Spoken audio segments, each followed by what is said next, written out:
प्रशासन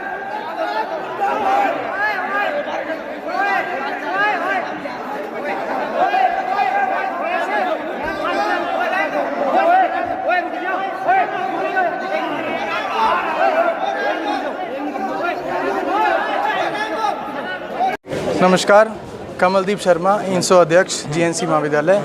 अभी ये मामला आ रहा है जी, छात्राओं द्वारा एक जितेंद्र नाम के साहब अध्यापक हैं, उन पर इल्ज़ाम लगाया भी उन्होंने छात्राओं के साथ छेड़छाड़ करी है, अननेसेसरी मैसेज किए गए हैं उन्हें। तो पूरे छात्राओं की तरफ से, और यह एक संगठन का नाम लेना यहाँ पर सही नहीं रहेगा, लेकिन फिर भी सारे संगठन एकजुट होकर मांग ये करते हैं इसके खिलाफ प्रशासन भी कानूनी तौर पे भी कार्रवाई की जाए और कॉलेज प्रशासन है सख्त से सख्त कार्रवाई की जाए, सस्पेंड किया जाए, और वरना छात्र संगठन सारे इकट्ठा होकर इसके खिलाफ बनता प्रदर्शन करेंगे और जब तक गिरफ्तारी नहीं होगी यहीं पे बैठे रहेंगे जी। नमस्कार जी, नमस्कार। हमें सूचना मिली थी, जैसे हमारा छात्र संगठन काम कर रहा है छात्र छात्राओं के लिए लंबे समय से समाज सेवा के क्षेत्र में और बहन बेटियों के लिए, तो सबसे पहले अगर कोई समस्या होती है तो हम खड़े होते हैं छात्रों के लिए। हमारे नॉलेज में मामला है कि SSN कॉलेज में चल रहा है, तो उसकी जानकारी मिलने के बाद हम यहाँ आए हैं, और अभी जो है अंदर पुलिस प्रशासन भी आया हुआ है, प्रोफेसर भी हैं और शायद वो लड़कियाँ भी हैं। तो अभी तक मामले की पूरी तय की तो जानकारी नहीं है भाई अंदर क्या हुआ है क्या नहीं, ये तो पुलिस ही इसकी इंक्वायरी करेगी। लेकिन मैं ये कहता हूँ कि किसी भी छात्र छात्रा के साथ कोई अन्याय नहीं होना चाहिए। अगर कोई बहन बेटी पढ़ने आती है तो उसकी जिम्मेवारी कॉलेज प्रशासन की और यहाँ प्रोफेसर्स की है। जैसे हमारी बहन बेटी घर में होती है वैसे ही बहन बेटियाँ यहाँ पर हैं। हाँ जी, क्या नाम है भाई साहब? कपिल है जी। क्या कहना चाहोगे? ये कहना चाहते हैं जी, जो कानूनी कार्रवाई होनी चाहिए जी, भाई ये ना हो भी अभी इसको वार्निंग देके छोड़ दिया जाए, बिल्कुल जी सजा चाहिए जी, सस्पेंड किया जाए। शिक्षा चौधरी। हाँ जी। तो जैसा कि आप सभी को पता चल गया होगा, मैटर क्या है, अभी टीचर ने 3-4 लड़कियों को छेड़ दिया है, जिसकी वजह से ये हंगामा हो रहा है। अब कॉलेज प्रशासन का ये कहना है भी हम देखें, हमारा जो पुलिस प्रशासन है हमारी तरफ से कार्रवाई है, हमारी जो जितने भी स्टूडेंट ऑर्गेनाइजेशन है या फिर जो भी स्टूडेंट वेलफेयर उनकी तरफ से यही एक्शन है भी अगर लड़कियाँ सर्टिफिकेशन भी जो भी कॉलेज वाला डिसीजन लेते हैं उनसे बिल्कुल भी संतुष्ट नहीं है तो हम आगे एक्शन लेंगे। बाकी ये बार हमने कॉलेज वाले प्रशासन की तरफ से। नमस्कार जी, सुरेंद्र बेनीवाल, चौधरी देवीलाल विश्वविद्यालय से ABVP अध्यक्ष। जैसा कि ये 7-8 लड़कियों ने एक शिकायत दर्ज करवाई है प्रिंसिपल के समक्ष, तो उस हमारी विद्यार्थी परिषद हमेशा से ही छात्रों के हित में काम करता है।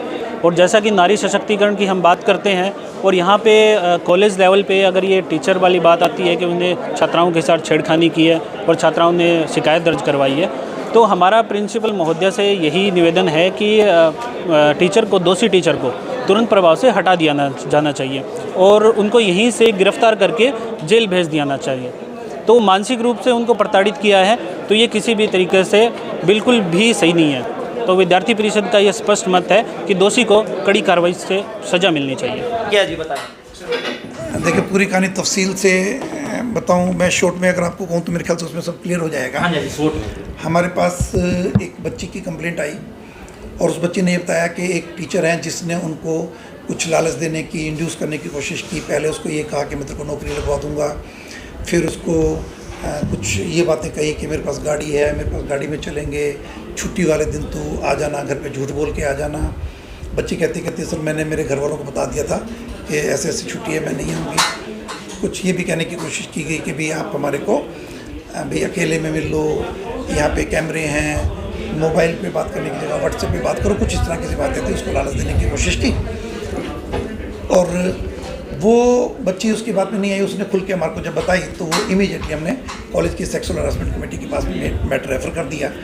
उन्होंने इमीडिएटली उसको कॉल कर लिया और कॉल करने के बाद फर्स्ट अपॉर्चुनिटी, जो भी पहला वर्किंग डे था, उसी पहले वर्किंग डे पे उनकी उसको बुलाया, उनकी हरासमेंट कमेटी ने मीटिंग में उससे बातचीत की। तो वो अपने एलिगेशन से तो नकार गया और ये लिख के दे गया कि जी मेरे खिलाफ साजिश है और इसकी निष्पक्ष जांच करवाई जाए। वो तो ये लिख के दे गया। इन द मीन टाइम 2 बच्चियाँ और सामने आती हैं जिन्होंने कहा कि हमको भी इसी तरीके का इसने लालच देने की कोशिश की। उनकी भी रिटर्न कंप्लेंट हमारे पास आई है। मोटे तौर पर ऐसी सी ही बातें हैं कि नौकरी लगवाने का लालच, या उनको गाड़ी में घुमाने का लालच, या उनको ये कि मैं तुम्हारे को नौकरी पे कोई बच्चा है तो उसको मैं तुमको वहाँ पे छोड़ दूंगा। तो ये भी सुनने में आ रहा है उनको होटल में बुलाया गया, अभी आप घर से झूठ बोलकर। ये कंप्लेंट की एग्जैक्ट मैंने पूरी की पूरी लैंग्वेज पढ़ी नहीं है, बट ऐसा एलिगेशन शायद अगर जो उसमें हो तो कोई बड़ी बात नहीं है। मोटे तौर पर ये जरूर था कि उनको हर तरीके से लालच देने की कोशिश की गई। गरीब घर की बच्चियाँ होती हैं कई बार, और कोशिश ये की गई, और एक ही मोडस ऑपरेंडी रहा हर बच्ची का। जो अब तक बात सामने आई है, करीब इसी तरीके से बात आई है कि उसको लालच दिया गया नौकरी का। आपके संज्ञान में कब आया सर ये मामला? मेरे संज्ञान में तो ये जब पहली बार वो बच्ची रिपोर्ट देके गई, ये शायद 24 तारीख की बात है। अब तक कितनी लड़कियों ने अपनी कब की बात है ये? नहीं, टीचर्स कहाँ हैं अभी? टीचर्स कहाँ से हैं सर? वो टीचर यहाँ पर आए महेंद्रगढ़ से। कब से? अब तक कितनी लड़कियों 27 फरवरी 28 को आया। कॉलेज में, यहाँ नहीं, यहाँ पे तो 27 फरवरी को अभी 23 में ही आए हैं। बट ये वहाँ पर इनके खिलाफ कुछ कार्रवाई इसी तरह की चल रही है, और उसी के चक्कर में एडमिनिस्ट्रेटिव ग्राउंड पे इनको ट्रांसफ़र नहीं किया गया है। टेम्परेरी शिफ्टिंग जो होती है वो यहाँ की अब गई तक है। कितनी लड़कियों ने शिकायत दी है आपको? एक पहले आई, फिर 2 आई, अभी तक 3 है। फिर एक और आई। नहीं, एक अभी भी कोई बता रहे हैं कि शायद आज भी एक और लड़की ने दी है। टोटल 4 लड़कियाँ। तो 4 लड़कियां तो पक्का है। तो अलग अलग टाइम पर उनसे बातचीत करके उनको फुसलाने की कोशिश की गई है, और बाई चांस वो बच्चियाँ थी जो कि हौसला करके सामने आई कॉलेज हैं। की तरफ से क्या एक्शन लिया गया है? कॉलेज की तरफ से देखो, sexual harassment committee, internal complaints committee के पास ये मसला चल ही रहा है। उन्होंने अपनी इंटरव्यू रिपोर्ट ये दी है, और इस इंटरव्यू रिपोर्ट को भी मैं पढ़ रहा हूँ, तो उसके अंदर अभी तो पूरा मैं पढ़ ही नहीं पाया, मैं आपसे बातचीत में लग गया हूँ। बट इसके बेस के ऊपर एक बात जरूर बनती है कि भी इस मसले को हमको पुलिस को भी जरूर भेजना चाहिए, वो मैं भेज रहा हूँ। और दूसरा ये था कि हम डिपार्टमेंट को, हमारे को जो लेटर लिखना है पूरी डिटेल के साथ, तो वो मैं हमारे डायरेक्टर साहब को डीओ लेटर लिखूँगा, क्योंकि ऐसे टीचर का किसी भी ऐसे कॉलेज में मेरी नज़र में नौकरी करना नहीं बनता जहाँ पे कम से कम लड़कियाँ पढ़ती हैं। तो मेरी ये सिफारिश डिपार्टमेंट को जरूर रहेगी कि ऐसे व्यक्ति को कम से कम जब तक उसके खिलाफ पूरी तरह से कार्रवाई नहीं हो जाती या इन्वेस्टिगेशन नहीं हो जाती, तो किसी ऐसे कॉलेज में भेजा जाए जहाँ पे लड़कियाँ तो ना हो। लड़कियों के भविष्य को तो हम कभी भी दाव पे नहीं लगा सकते। कॉलेज लेवल पे मैंने इनका टाइम टेबल बदलने के लिए डिपार्टमेंट वालों को बोल दिया है, और वो टाइम टेबल बदल कर लेकर आएंगे। मेरी कोशिश है कि लड़कियों की क्लास भी इनको ना दी जाए। एक बड़ी अजीब सी स्थिति है कि एक टीचर नौकरी कर रहा है, मैं एक क्लास बदल के उसको दूसरी दे दूँ, वो दूसरी क्लास में फिर जाके बाई चांस वैसे की वैसे रखते करें।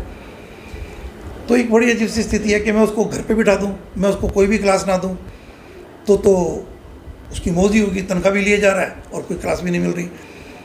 तो डिलेमा में हूँ, समझ नहीं पा रहा हूँ कि भी ऐसे में मेरे को उसे क्लास देना चाहिए कि नहीं देना चाहिए। कितने सालों से जॉब कर रहे हैं सर टीचर?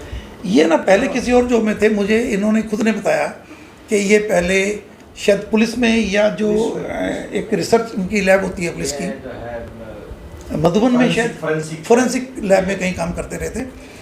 और इनकी अभी बैठ के, बल्कि जब ये बातें आई तो ये उल्टा मेरे ऊपर ही, जब इनको पता लगा कि तुम ट्रैप हो रहे हो, तो ये प्रिंसिपल के ऊपर ही एलिगेशन लगाने पे आ गए। ये मेरे ऊपर भी एलिगेशन लगाने पे आ गए कि ये तो प्रिंसिपल साजिश रच रहा है। तो मैं तो हैरान हूँ कि प्रिंसिपल साजिश रच रहा है इसके खिलाफ, कि टीचर रच रहे हैं, कि बच्चे रच रहे हैं, टीचर्स भी, महिलाएं जो उनसे उनके साथ भी उलझने की कोशिश कर रहा है, महिलाओं को प्रोवोक करने की कोशिश कर रहा है।